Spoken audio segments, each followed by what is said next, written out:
Bagaimana agar pemberhentian Bupati Aceh Selatan ini tidak mempengaruhi penanganan banjir bandang? Kami akan membahasnya bersama dengan Wakil Ketua Komisi 2 DPR RI, Bahtra Banong, dan juga pakar otonomi daerah, Johermansyah Johan. Selamat malam, Pak Batra dan juga Pak Johan. Ya, malam. Selamat malam, Mas. Ya, saya akan ke Pak Johan terlebih dahulu. Pak, dari aturan yang berlaku saat ini dengan penonaktifan Bupati selama 3 bulan, apakah setelah itu akan bisa permanen diberhentikan atau tetap harus menunggu sidang paripurna DPRD? Ya, jadi ini pemberhentiannya bersifat sementara, ya, karena dia melanggar Undang-Undang Pemda Nomor 23 2014.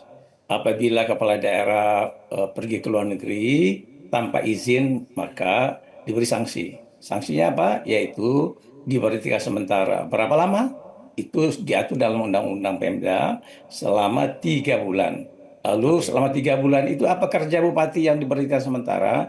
Dia diberi pembinaan khusus oleh pemerintah pusat, dalam hal ini oleh Kementerian Dalam Negeri, sehingga lewat pembinaan khusus itu ada efek jera dan dia tidak akan mengulangi lagi kesalahannya, kekeliruannya seperti yang sekarang ini.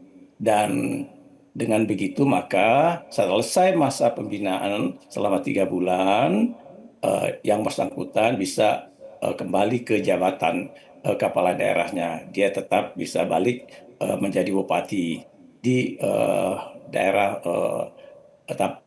Aceh Selatan itu. Dan selama dia mengikuti pembinaan khusus, maka jabatan wakil bupati tidak jabatan bupati disandang oleh wakil bupati sebagai pelaksana tugas bupati Aceh Selatan.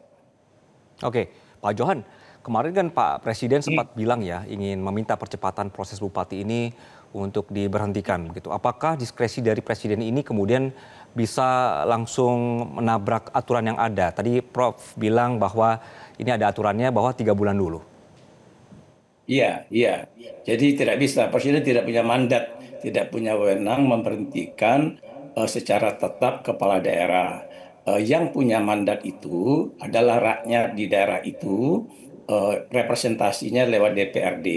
Apabila Oke. dia melanggar undang-undang, ya, dan pelanggarannya berat, jelas pasal undang-undang yang dilanggar, nah, maka yang bersangkutan itu dapat dimakzulkan lewat pintu DPRD, Oke. bukan lewat otoritas presiden, ya. Presiden eh, tidak berwenang sama sekali untuk Oke. memecat bupati atau kepala daerah sesuai dengan aturan sistem pemerintahan daerah kita.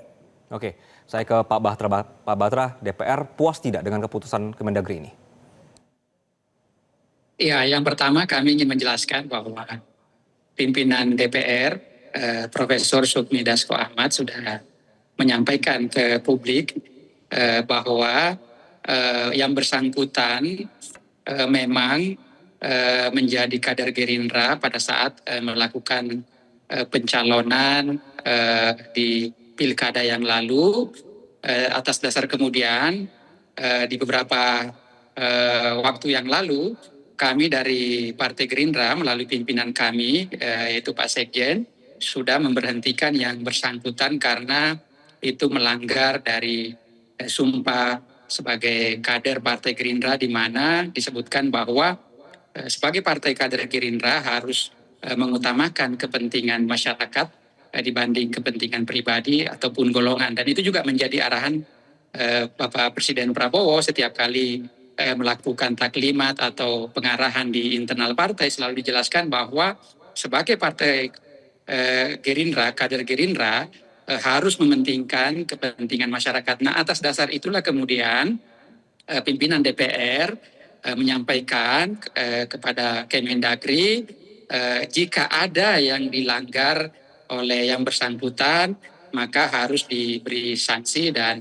diberhentikan sementara waktu. Dan kalau kita lihat tadi apa yang disampaikan oleh Pak Mendagri, di mana dijelaskan bahwa memang Undang-Undang tahun nomor 23 tahun 2014 itu diatur di pasal 76-nya ayat 1 huruf I-nya, dan kemudian untuk terkait soal sanksinya sangat jelas di pasal 77 ayat 2-nya bahwa apabila kepala daerah meninggalkan daerahnya tanpa seizin Kemendagri, maka itu bisa diberi sanksi, dan sanksinya diatur sebagaimana pasal 76 ayat 1 poin I bahwa ketika mereka tidak meminta izin kepada Kemendagri, maka bisa disanksi selama 3 bulan. Dan itu saya pikir adalah langkah yang tepat yang dilakukan oleh Kemendagri sebagaimana apa yang sudah disampaikan oleh pimpinan DPR, dan kemudian agar nanti yang PLT ini bisa lebih fokus dalam hal penanganan banjir yang terjadi di Aceh Selatan. Oke, Pak Batra, kalau nanti setelah 3 bulan, Bapak ini inginnya permanen Pak Bupati ini diberhentikan atau nanti dipersilakan kembali ketika nanti tadi dia sudah menyampaikan penyesalan atau juga ingin memperbaiki kepercayaan publik? Ya, kita lihat ya bahwa di penyampaian Pak Johansyah juga bahwa memang kan di Undang-Undang tahun 2003 nomor 23 tahun 2014 itu tata cara pemberhentian baik itu sementara waktu ataupun secara permanen diatur di sana ya, bahwa ada mekanisme yang harus ditempuh. Dan tetapi jika ditemukan ada pelanggaran, dirasa itu pelanggaran berat, maka bisa direkomendasikan melalui DPRD, apakah nanti itu sifatnya dibentuk oleh hak angket atau pansus dan nanti akan bergulir di DPRD tentunya. Nah, kita melihat hari ini bahwa penyampaian tadi Pak Mendagri berdasarkan hasil penelusuran atau pemeriksaan dari Irjen Kemendagri, sampai saat ini kan yang dilanggar adalah terkait soal tidak minta izin. Tetapi kemudian nanti kan akan berlanjut.